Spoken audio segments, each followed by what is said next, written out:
Augusto Melo de volta à presidência do Corinthians. Vídeo de hoje do canal da Nicola fala sobre a tentativa de golpe do presidente alvinegro. Bora te atualizar também sobre o PSG, mais novo campeão da Champions e fazendo um caminho completamente diferente do habitual. Preciso contar também se é verdade que Cristiano Ronaldo pediu participação de 25% dos lucros do Palmeiras para virar reforço alviverde. Para completar, leilão por Diego Pituca, Alexandre Matos a caminho do Santos, Igor Jesus vendido ao Nottingham Forest. Tem também as últimas do mercado, bastidores, finanças e muito mais.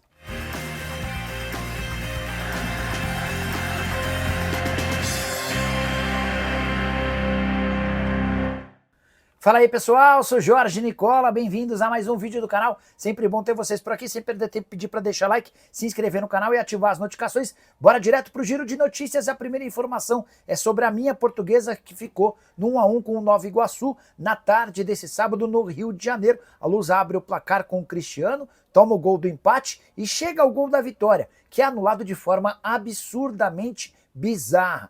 A bandeira Fabiana Pita anulou o lance apontando impedimento do Iago Dias. Só que o Iago recebe a bola de um jogador do próprio Nova Iguaçu, ou seja, não haveria impedimento, erro grotesco. Quero contar também que Marcos Braz, ex-vice-presidente de futebol do Flamengo, é o novo diretor executivo de futebol do Remo, vai comandar o clube da Série B do Campeonato Brasileiro. Ele já vinha atuando como uma espécie de consultor. Já Neymar sofreu uma lesão leve no tornozelo e virou dúvida para o jogo do Santos nesse domingo. A tendência é que ele seja relacionado e utilizado. Não se sabe ao certo se desde o começo ou entrando no segundo tempo. Para completar o giro de notícias, contar que o atacante Antony se despediu do Betis, grande passagem pelo clube espanhol, mas a verdade é que o Betis não tem grana para comprá-lo do Manchester United. Uma das possibilidades é que ele vire reforço do Atlético de Madrid. Para completar, destacar a passagem de Carlo Ancelotti no seu dia de folga pelo Cristo Redentor, com direito a uma série de fotos na condição de turista.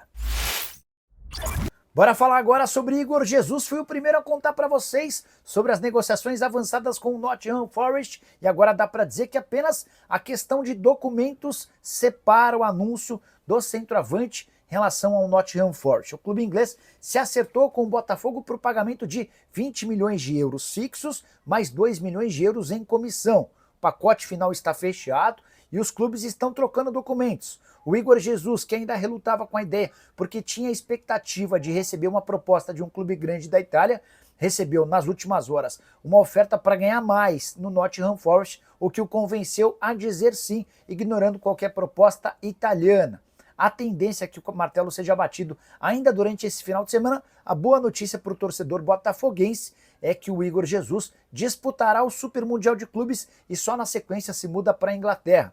Também já havia contado para vocês que o Nottingham Forest, time de Evangelos Marinax, também tem a intenção de contratar outros dois jogadores do Botafogo, o zagueiro Jair e o lateral / meio-campista Cuiabano. Existem negociações paralelas, a negociação mais avançada, aquela que era prioridade máxima, a de Igor Jesus. Bora falar agora sobre Alexandre Matos, que está de fato deixando o Santos. Ele encaminhou nesse sábado a rescisão do seu vínculo com o Cruzeiro, onde ocupava o cargo de CEO do clube desde a temporada passada. O Matos foi contratado pelo Pedro Lourenço como homem da confiança, mas a verdade é que perdeu bastante espaço e autonomia. Nos últimos tempos, quem vinha tocando o departamento de futebol é o filho do dono da SAF cruzeirense, o Pedro Júnior. E foi nesse contexto que o Matos recebeu uma proposta do Santos, procurou o Pedro Lourenço para pedir a saída dele sem pagamento de multa. O contrato só acabaria em 2028 com multa de 5 milhões de reais. O Pedrinho BH aceitou a liberação do executivo, que deve ser anunciado nas próximas horas como o novo homem forte de futebol do Santos. Importante lembrar que o Santos buscava um substituto para Pedro Martins, que na última segunda-feira pediu demissão. Só para completar o noticiário do Cruzeiro, contar que o Mineirão receberá público total, lotação máxima no Mineirão, confronto entre Cruzeiro e Palmeiras nesse domingo. Jogo marcado para 19h30 e mais de 60 mil pessoas. E uma marca importante, quase 90% dos ingressos vendidos foram repassados para membros do programa de sócio-torcedor. Hora de falar sobre Diego Pituca. O volante do Santos virou alvo de um leilão gigante no futebol brasileiro. Atlético Mineiro a pedido do Cuca, São Paulo, Bahia e Fortaleza são hoje os principais interessados no atleta de 32 anos de idade, que nem saiu do banco de reservas nas 2 últimas partidas para que não estourasse o limite de jogos. A verdade é que o Pituca perdeu espaço dentro do elenco santista, especialmente depois da chegada do Kleber Xavier. E o fato dele ganhar mais de R$600 mil por mês torna a sua saída mais interessante para o Peixe. Importante dizer que o presidente Marcelo Teixeira freou qualquer tipo de negociação com os 4 interessados, com a justificativa de que vai esperar a chegada do seu diretor executivo para que esse diretor toque a rescisão de contrato ou a venda do atleta. O Santos vai tentar alguma compensação financeira.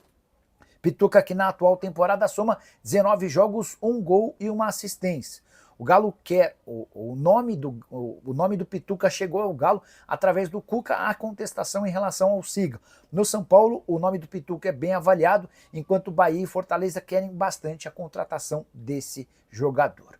Bora falar agora sobre Cristiano Ronaldo. E Palmeiras tenho contado desde o princípio que eu não acredito em nenhuma possibilidade de o CR7 virar reforço de clube brasileiro, mas a Paloma Totti, apresentadora de programas da Record, afirmou que o Cristiano Ronaldo esteve perto de virar reforço do Palmeiras. Isso só não aconteceu porque o Verdão não aceitou uma das exigências feitas pelo atacante. O CR7 gostaria de ficar com 25% do lucro do Palmeiras com vendas de atletas das categorias de base nos próximos 10 anos. Se o Verdão aceitasse essa condição, o Cristiano Ronaldo se tornaria reforço alviverde para a disputa do Super Mundial e para a sequência da temporada.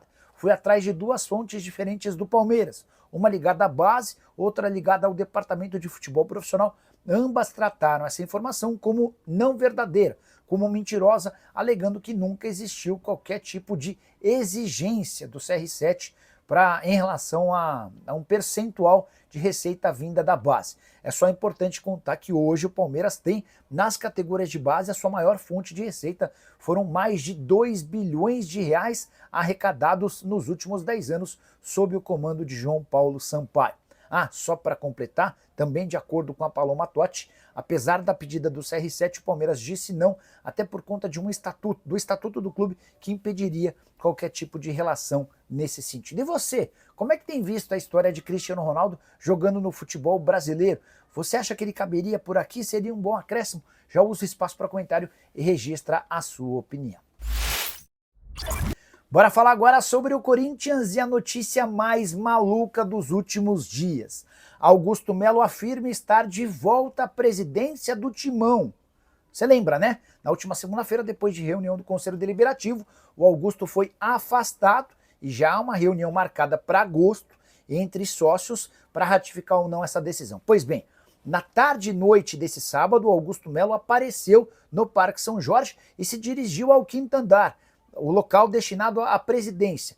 E de lá ele exigiu que o Osmar Stabile, que assumiu no seu lugar, saísse da sala da presidência porque ele estava de volta ao papel de grande mandatário alvinegro.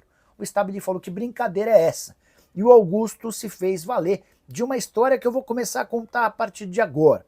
No dia 9 de abril, o Conselho de Ética do Conselho Deliberativo decidiu afastar Romeu Tuma Júnior. Importante dizer que essa decisão partiu apenas do Conselho de Ética, sem aprovação de mais nenhum outro órgão. Só que, durante todo esse período de mais de 2 meses, ninguém notificou ao Romeu Tuma Júnior esse afastamento. Pois bem, nessa sexta-feira, o Corinthians, ou os aliados do Augusto, afirmam que enfim foi oficializada essa saída do Romeu Tuma Júnior. E a Maria Ângela de Souza, que é conselheira, diz ter assumido a presidência do Conselho Deliberativo no lugar do Romeu Tuma Júnior. E o primeiro ato dela foi foi cancelar todas as decisões do Romeu Tuma desde 9 de abril, entre tais decisões a convocação e a realização da reunião para afastamento do Augusto na última segunda-feira. Então, na versão da Maria Ângela, que se diz nova presidente do Conselho Deliberativo, a decisão da última reunião da última segunda-feira está anulada e o Augusto Melo está de volta à sala da presidência. Quando se deparou com essa história, o Osmar Stabile chamou a polícia. Sim, viaturas de polícia foram acionadas para a retirada do Augusto Melo da sala do 5º andar destinada ao presidente do Timão. O Augusto passou meses e mais meses afirmando que não deixaria a presidência do Corinthians porque estavam tentando fazer um golpe. Para mim, esse é o mais claro golpe possível. Que barbeiragem estão fazendo com o Corinthians? Gostaria de saber a sua opinião sobre o tema. Já usa espaço para comentário e registra por aqui. Combinado? Bora falar agora sobre o PSG, mais novo campeão da Champions League. Título conquistado nesse sábado sem contestação. Vitória por 5-0 contra a Inter de Milão. Logo a Inter, que havia eliminado na fase anterior o Barcelona, não tomou conhecimento do seu adversário, PSG, humilhação total. Essa foi a maior vitória registrada numa final de Champions desde que o torneio passou a ser configurado dessa maneira.